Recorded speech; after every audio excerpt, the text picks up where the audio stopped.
ലോകം അവസാനിക്കാൻ പോകുന്നു. കേട്ടിട്ട് പേടിയുണ്ടോ? അറിയാം.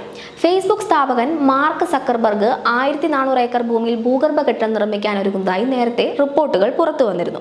ഹവായിക്കടുത്തുള്ള പ്രദേശത്താണ് ഇത്തരത്തിൽ ഭൂമി വാങ്ങി കെട്ടിടം നിർമ്മിക്കാൻ ഒരുങ്ങുന്നത്. എന്നാൽ ഇപ്പോൾ ചർച്ചയാവുന്നത് ഈ കെട്ടിടത്തിൽ സ്വന്തമായി ഊർജ്ജോൽപാദനവും ഭക്ഷണ ലഭ്യതയും ഉറപ്പാക്കിയിട്ടുണ്ടെന്നാണ് വയാഡിന്റെ റിപ്പോർട്ടുകൾ.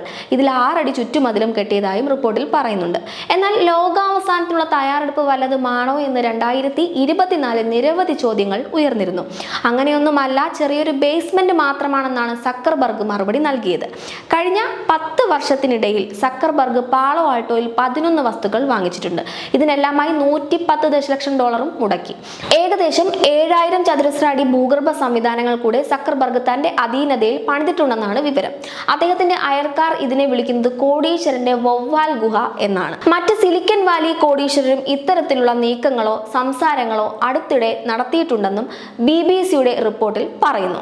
ഇതെല്ലാം ലോകം അവസാനിച്ചേക്കാം എന്ന് മുൻകൂട്ടി കണ്ടുകൊണ്ടുള്ള നീക്കങ്ങളായിരിക്കാമെന്നാണ് ഒരു വാദം. കുറച്ചു കാലം മുമ്പ് വരെ ടെക് കോടീശ്വരന്മാർക്കിടയിൽ ഒരു തമാശയായി പറഞ്ഞു കേട്ടിരുന്ന കാര്യമാണ് ലോക അവസാനത്തിനായി തയ്യാറാകുക എന്നത്. മഹാദുരന്ത ഇൻഷുറൻസ് ആണ് ഇതെന്ന് ലിങ്ക്ഡിൻ വെബ്സൈറ്റിന്റെ സഹസ്ഥാപകൻ റീഡ് ഫോർമാൻ പറയുന്നു. ലോകത്തെ പകുതിയിലേറെ കോടീശ്വരന്മാരും ഇങ്ങനെ എന്തെങ്കിലും ഇതിനോടകം ചെയ്തു വെച്ചിട്ടുണ്ടാകുമെന്നും ഫോർമാൻ പറയുന്നു. ഇത്തരക്കാർക്ക് ഏറ്റവും പ്രിയപ്പെട്ട ഇടം ന്യൂസിലൻഡാണ്. പ്രശ്നമുണ്ടായാൽ ജർമ്മൻ അമേരിക്കൻ ബിസിനസ്സുകാരൻ പീറ്റർ തിയലിനൊപ്പം ന്യൂസിലൻഡിലേക്ക് പോകുന്ന കാര്യം ചാറ്റ്ജിപിടിക്ക് പിന്നിൽ പ്രവർത്തിക്കുന്ന കമ്പനിയായ ഓപ്പൺ എയുടെ മേധാവി സാം ഓൾട്ട്മാനും തമാശ രൂപേണ പറഞ്ഞിട്ടുണ്ട്. അതേസമയം തങ്ങൾ വികസിപ്പിച്ചുകൊണ്ടിരിക്കുന്ന ടെക്നോളജിയിൽ പേടിപ്പെടുത്തുന്ന എന്തോ ഉണ്ടെന്ന് കമ്പനി മേധാവികൾ കരുതുന്നുണ്ടെന്നും വിശ്വസിക്കപ്പെടുന്നു. എന്തായാലും അവർ ഭൂമിക്കടിയിൽ ബങ്കർ പണി നടത്തുന്നുണ്ട് എന്നുള്ളതും വാസ്തവമാണ്.